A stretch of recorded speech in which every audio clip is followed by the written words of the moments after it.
மனநல பாதிக்கப்பட்ட நபர்கள். இவங்களை மீட்டெடுத்து அவங்களுக்கு மறுவாழ்வை கொடுக்கணுங்கிறதுக்காக ஆரம்பிச்சோம். நிறைய பெற்ற பிள்ளைகள் இருந்துமே வயதான காலகட்டத்தில் இருக்கக்கூடிய தாத்தா பாட்டிகளை ரோட்டு கூடக்கூடிய சூழல் இருக்கு. அது மட்டும் இல்லாம மனநல பாதிக்கப்பட்ட 4 வருடமா இறந்து போயிட்டாரு அப்படின்னு சொல்லி வீட்டுல இருந்தவங்க எல்லாம் பாத்துக்கிட்டு இருந்தாங்க. ஆந்திரா சேர்ந்த நபர், அவரையே வந்து கிட்டத்தட்ட நாங்க ஹோம்ல ரெக்கவரி பண்ணி வச்சு அவரை ஃபேமிலி அட்ரஸை கண்டுபிடிச்சு அவங்க ஃபேமிலில இருந்து வந்து பாக்குறாங்க.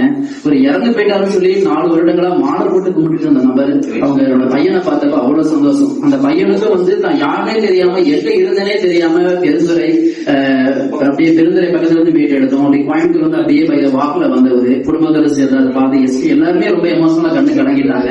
இதே மாதிரி நிறைய உள்ளங்கள் நிறைய வயதான தாத்தா பாட்டிகளோட வாழ்க்கை நாங்க மறுமலர்ச்சி கொடுத்துட்டு இருக்கோம். யாசகமற்ற இந்தியாவை உருவாக்கணும் அப்படிங்கிற நோக்கத்தோட போராடி இருக்கோம்.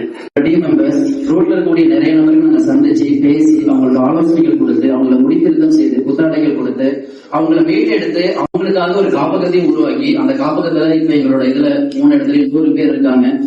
இது அதை தொடர்ந்து வந்து பாத்தீங்கன்னா நாங்க வந்து இப்ப ஈரோட்ல ஒரு இடத்துல காப்பகமும் கட்டிட்டு இருக்கோம். 200 நபர்கள் தங்கும் அளவுக்கு ஒரு காப்பகமும் கட்டிட்டு இருக்கோம். அவங்க வந்து திருப்பூர், ஈரோடு, கோயம்புத்தூர் எல்லா பகுதிகளுக்கும் ஒரு மையமா 200 ஆதரவற்ற நபர்கள் தங்குவதற்காக வந்து இடத்தை கட்டிக்கிட்டு இருக்கோம்.